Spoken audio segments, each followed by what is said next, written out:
Mesdames et messieurs, je suis heureuse de m'adresser à vous ce 8 mars, jour de célébration de la lutte pour les droits des femmes, afin de nous encourager à poursuivre ce combat dont les résultats ne pourront que nous satisfaire, nous ainsi que les générations futures.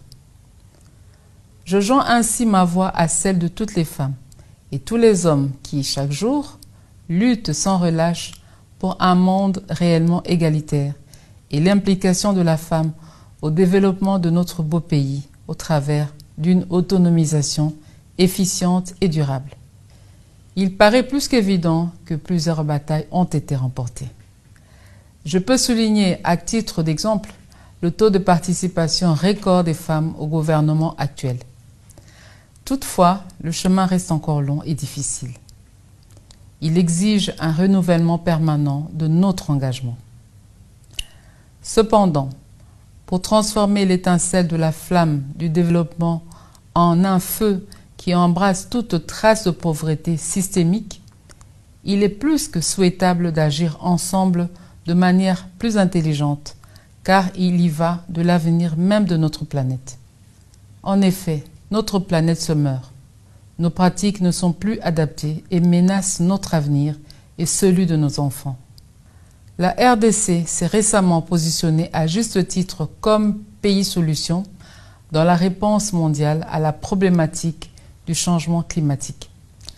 Il nous faut donc préserver cette ambition en intégrant le rôle de la femme dans l'équation, notamment la femme rurale, par un renforcement des capacités, pour un abandon rapide des habitudes néfastes à la préservation de l'environnement, au nombre desquels le déboisement sauvage ou encore la mauvaise gestion des déchets. Pour ce faire, un vecteur important à la communication, de nouveaux comportements et l'éducation. Et vous connaissez mon engagement à ce sujet. J'estime que par elle, nous emmènerons ce combat au niveau souhaité. Ne lésinons surtout pas sur les moyens, car ce n'est qu'avec une population en grande majorité sensibilisée sur les questions de l'environnement que nous pourrons assurer un avenir durable et conforme aux ambitions exprimées dans l'agenda 2063 de l'Union africaine et les objectifs du développement durable.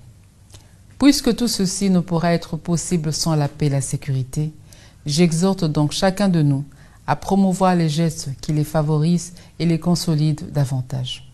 Je vous renouvelle encore une fois mon engagement permanent dans l'accompagnement et le soutien de toutes les initiatives allant dans le sens de l'amélioration des conditions de la femme et de la jeune fille et du développement intégral de ces dernières. Je vous remercie.